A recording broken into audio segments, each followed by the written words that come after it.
விஜய் ரசிகர்களுக்கும் விஜய் ரசிகரோட ஃபேமிலிஸ்க்கும் விஜய்க்கு ஓட்டு போட்டு சீஃப் மினிஸ்டர் ஆக்கணும் அத்தனை மக்களுக்கும் மிகப்பெரிய நன்றி.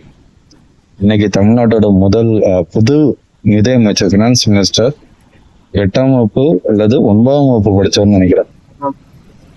அவருக்கு படிப்பறிவு இல்லாததை நம்ம இன்னும் பெருசா நம்ம சொல்றதுக்கு ஒன்றும் இல்லை. ஆனா ஃபினான்ஸ் மினிஸ்ட்ரி போன்ற ஒரு முக்கியமான துறை, அதுவும் தமிழ்நாடு டபுள் டிஜிட் குரோத் அடிச்சிட்டு இருக்கிற ஒரு முக்கியமான கட்டத்துல அந்த ஃபினான்ஸ் பத்தி எதுவுமே தெரியாத ஒரு கேலிபர், ஒரு ட்ராக் ரெக்கார்டு, ஒரு எக்ஸ்பீரியன்ஸ்னு எதுவுமே இல்லாத ஒரு நபரை ஃபினான்ஸ் மினிஸ்டர் ஆக்கிருக்கீங்க.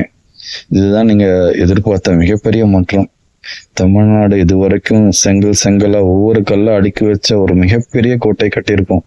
அதை ஒவ்வொரு செங்கலா உருவி அந்த கோட்டைய உடைக்கிற வேலையில நீங்க இறங்கியிருக்கீங்க.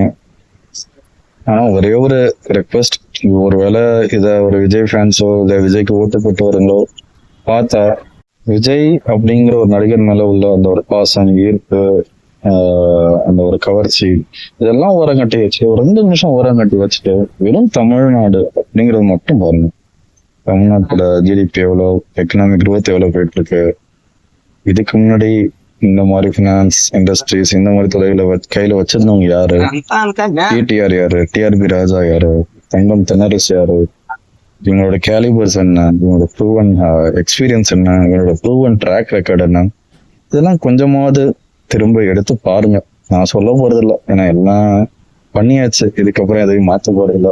ஆனா ஒருவேளை உங்களுக்கு விஜய் விட தமிழ்நாடு பிடிக்கும் அப்படின்னா அவர்களுடைய ரெக்கார்டை எடுத்து பாருங்க.